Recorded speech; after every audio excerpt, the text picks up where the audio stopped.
This is problem 1530. It's on page 675.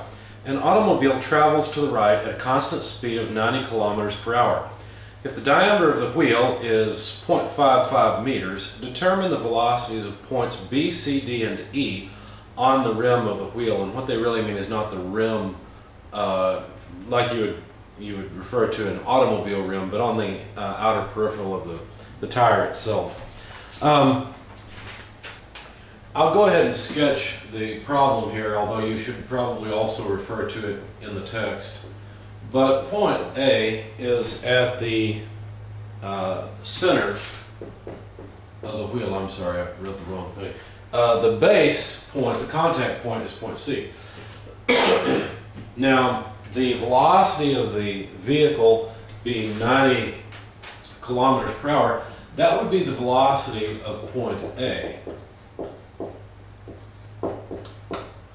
Now, let's convert that to meters per second. There are 1,000 meters per 1 kilometer, and there is 1 hour per 3,600 seconds. Pardon me. I wrote 300, I meant 3,600. So the velocity of point A is just 25 meters per second. Excuse me. The diameter of the wheel, which I'll use a lowercase d, is 0.55 meters, as we read. And so the radius, being half the diameter, is 0.275 meters. So that radius would be the distance between points C and A, for example. The other points of interest, B, D, and E, are as follows. B is at the top, D is off to the side over here, and E is at the quadrant. Now, point D is 30 degrees off the vertical line. So that angle there between the two is 30 degrees. Okay, so there's the location, excuse me, the locations of the points. And we're supposed to find the velocities of B, C, D, and E. Now, the velocity of C is the easiest one. This book does not talk about instant centers very much, but we did in class, and so you would know that since this is rolling contact between the wheel and the ground, that point C has a zero velocity. That is the point at this instant in time that the wheel is rotating about. Now, that may seem confusing because your intuition probably says it's rotating about A, but that's not really the case. If you're looking at ground, the point that has the same velocity as ground, in other words, that has zero velocity, is C. A has a velocity of 90 kilometers per hour, or 25 meters per second. So we'd like to find the velocity of the other points. Now, the velocity of C is pretty straightforward. The velocity of C is zero. That's just by inspection. We know that it's not moving. We know there's no slip. The velocity of B is also fairly straightforward. I'm going to go ahead and use the book's terminology and the book's method. The velocity of B is equal to the velocity of A plus the velocity of B with respect to A. So basically, if we know the velocity of some point and we know the relative velocity, then we can find the total velocity of a point of interest. Now, let's see, the velocity of B with respect to A. So if we're standing at A and looking at B move, how does it move? Well, it would just be based on the rotation speed. Now, we haven't calculated the rotation speed yet, but let's go ahead and do that. Notice the rotation speed could be calculated through this relationship. The velocity of point A is equal to the distance between A and C, so this distance, multiplied by the angular speed of the wheel. And so the angular speed of the wheel would be the velocity of A divided by the distance between A and C. That's 25 meters per second divided by 0.275 meters. Notice the meters go away. This is about 0.91 radians per second. Okay, so now back to the velocity of B with respect to A. Basically, there's our angular speed of the wheel. So now, to get the velocity of B with respect to A, all we have to say is that it's the angular speed of the wheel multiplied by the distance between A and B. And so, not surprisingly, the relative velocity here will come out to 25 meters per second, because all we're doing is taking the same distance we had here, this 0.275 meters, and multiplying it by the angular speed to get back the velocity. It's going to be the same velocity as A. But notice, this is the velocity of B with respect to A. And let's set up a coordinate system so we can talk about this in the same terms or in consistent terms.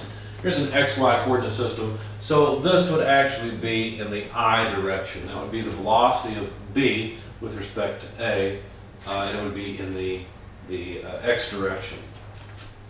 So basically what that tells us is the velocity of A being 25 meters per second in the I direction plus the relative velocity, 25 meters per second in the I direction. The total velocity of B is just 50 meters per second in the I direction. So there's our answer for B. Now notice we could have used instant centers to solve this problem. If this point, if point C is the instant center between ground and the wheel, then all we need is the rotation speed and the distance from C to B. Okay, so basically what we could have said, now I'm going to jot down the angular speed so we can use it, but we don't need to keep computing it, so let's just write it down. 90.91 radians per second is the angular speed. Now we've got some space down here to work with. So notice we could have said, let's just use an instant center. Let's just realize that the wheel is rotating about this point, and so if we want the velocity of B, we just need the distance and the angular rotation speed. So that would have been easy. What we could have said is that the velocity of B is simply the distance between C and B multiplied by the angular speed of the wheel. Of course, we've gotten 0.55 meters, which when multiplied by 90.91 radians per second, the radians go away for free, you'd find that this is simply 50 meters per second. By inspection, we could see that it would be in the I direction, since we know the rotation direction of the wheel is like this. I guess I could put that down with the omega. Okay, so that's another way we could have solved it and gotten the exact same result. So I'm going to go through this problem and solve each of the velocities by using both the Book's method, which is basically this relative velocity method, and the method of instant centers, which I think may be a little bit faster. Okay, so that takes care of the velocity of B. The velocity of C is easy by inspection. Of course, the velocity of A was given, so we only have D and E to go. Let's go for E next. Now, for E, we could use the Book's method again, and I guess I don't need all of this. Let me just write down that the velocity of A is 25 meters per second.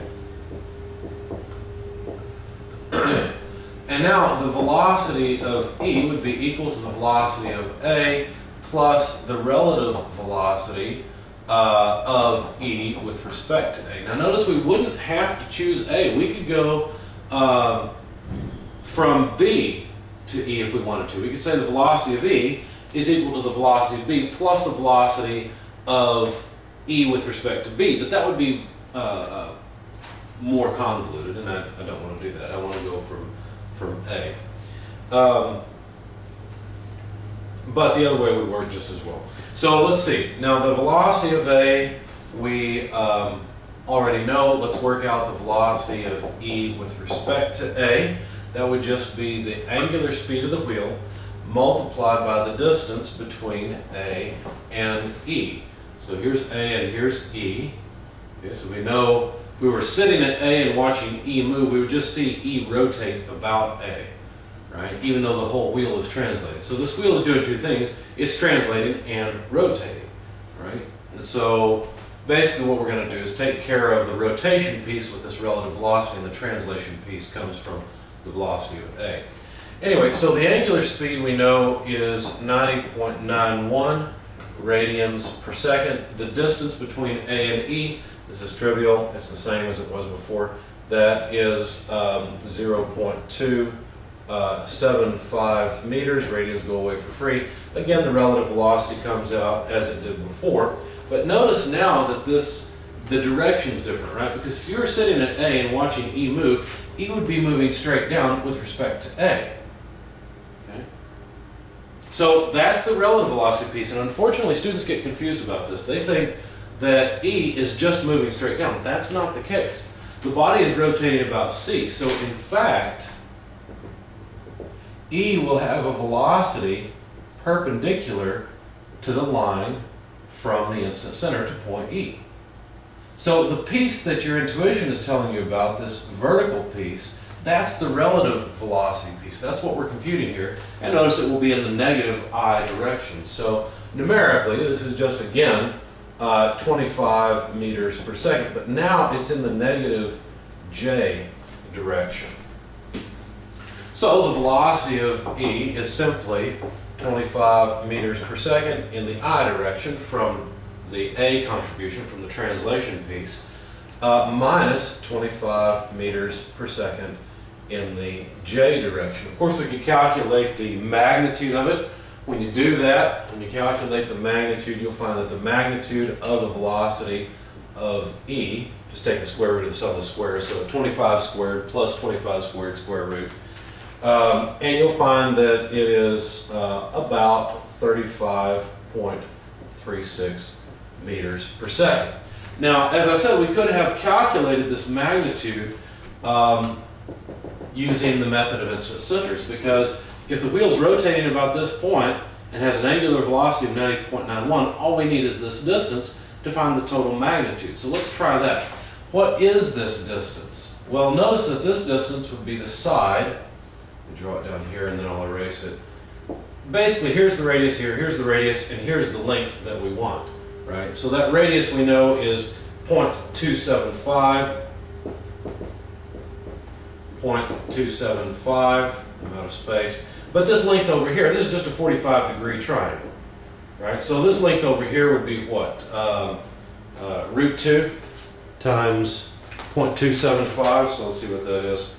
Square root of 2 times 0.275. So the length on this side would be 0.3889 or so. Now you'll have to forgive me, I'm going to erase that. I've still got this number on my calculator. But that's the distance between, or from the instant center to point E. So if we're going to write R C to E omega as the velocity of E, then that distance is the distance we just computed, the 0.3889. I'm going to leave all the decimal places in my calculator and multiply by omega, 90.91 radians per second. So the radians go away for free. I'll just multiply 90.91 times the distance, and I get exactly what I got before. 35.3556 if you want that many decimal places, which is exactly what I got before once you round it off. Okay, now notice that we've got a little bit more information here because we've got the component directions, but the direction from the method of instant centers comes from dropping a perpendicular line to the line that goes from the instant center to the point of interest. Okay? And it's pretty obvious that would be a 45-degree angle, and so you're going to get an equal contribution in the I and the J directions. Just one's going to be positive X and the other one's going to be negative J. Both methods work just fine. I prefer the method of instant centers. To me, it's a little bit easier conceptually. But I'm running out of space, so let me get rid of these results since we've already got them for B and E. The last point to consider is point D. Now, let me really refer to the method of instant centers here to make this clear. A lot of students will look at point D and be confused about how it's moving and ultimately decide that it must just be moving tangent to the tire, but that's not the case. The tire is rotating about point C. So if you drop a perpendicular line, or excuse me, if you drop a line between C and D and then draw a perpendicular line off that, that line here of the velocity of D is not tangent to the wheel. Okay, it's actually below the tangent angle because we're not going from the center of the wheel, we're going from the base of the wheel. So we'll compute the velocity of point D using the Book's method as well, but then we'll use instant centers and be done with the problem. So the velocity of point D is the velocity of A plus the relative velocity of D with respect to A. Of course, we know the velocity of A, that's easy. Again, we're going to calculate the velocity of D with respect to A, pretending that we're at A, watching D rotate around. And this one's going to be a little bit more involved. The magnitude is easy. It's omega, the angular speed, multiplied by the distance between A and D. But to get the components, what we'll have to do is use sine and cosine. Now we've got our 30-degree angle here, and remember we're going from A.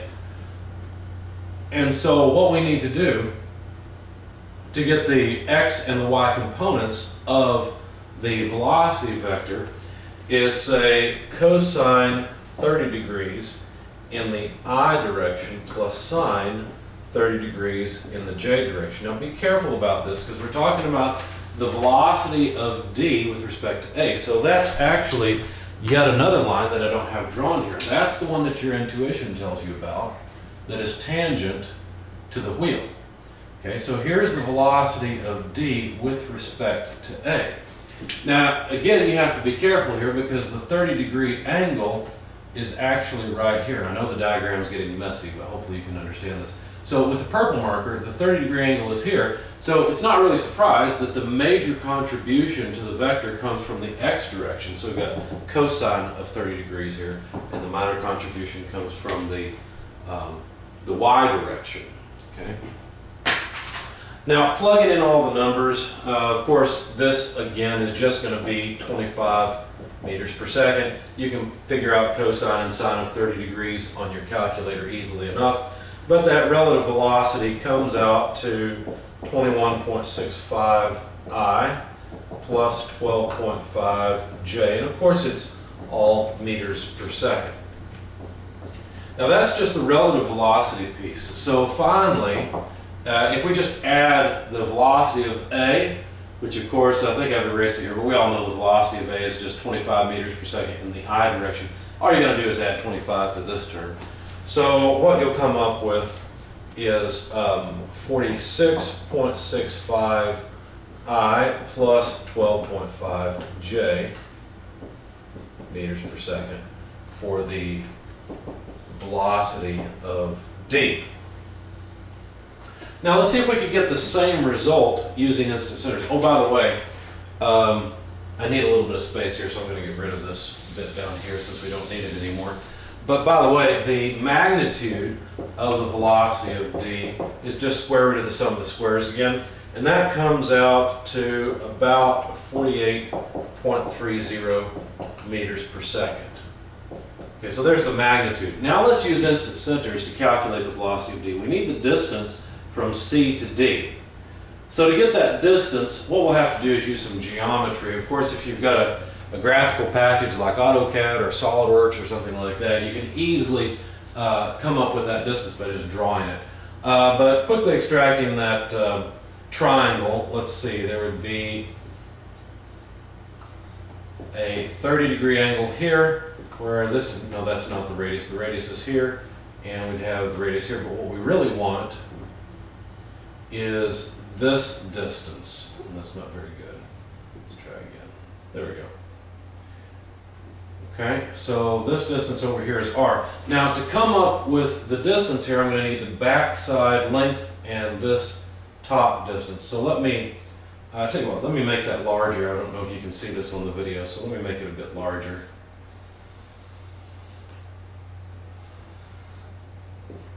So there's our 30-degree angle. This is a distance r. This is a distance r. Here's the length that I want. Okay, so to get that length, what I'll have to do is figure out this length and this length. That way I can add these two together, use this. I don't want to bother finding the angle, and then I can calculate the length of the side. So getting this length, this would simply be what? R multiplied by cosine 30 degrees. And this side would be r sine 30 degrees. Okay, so r cosine 30 degrees is, let's see, now understand that r is just this number right here, the 0.275. So 0.275 times cosine 30 is 0.2382 or so. R sine 30 degrees, 0.275 times sine of 30 comes out to 0.1375 exact. And so now what I need to do is add this length here, which is this distance, to r. So let's see. I'm going to go through and put this back in my calculator, so I've got more significant figures in my calculator. Cosine 30, there we go. And so all I need to do is add 0.275. So now I've got the total length here, which that total length comes out to about 0.5132 or so. So now I've got the length of this side, I've got the length of this side, so I'm going to use Pythagorean's theorem, square this side, add it to the square of this, take the square root, and that'll give you the hypotenuse. So squared plus 0.1375 squared, and then the square root. So the length of this side is 0.5313 or so. Okay, that's the length that I need because that's the length between C and D. So now to calculate the velocity of point D, all I need to do is take omega r CD. So that is 90.91 radians per second multiplied by 0.5313 meters. The radians go away again. So times 90.91. And I get a velocity of 48.297 or so meters per second. Notice that rounds up to 48.30, which is exactly what we got before. Now the sense of the vector is a little more difficult here. We'd have to go back to the geometry and make a line perpendicular to the hypotenuse of the triangle that we created, or basically find the direction of this one rotated 90 degrees. But we get the same result regardless of whether we use the Book's method of relative velocities or the method of incident centers. Now notice that in the Book's method, this piece is always the rotation piece, the relative velocity piece is always rotation, and this piece is always the translation piece, at least as long as you go to a point on the body that is just translated. Okay?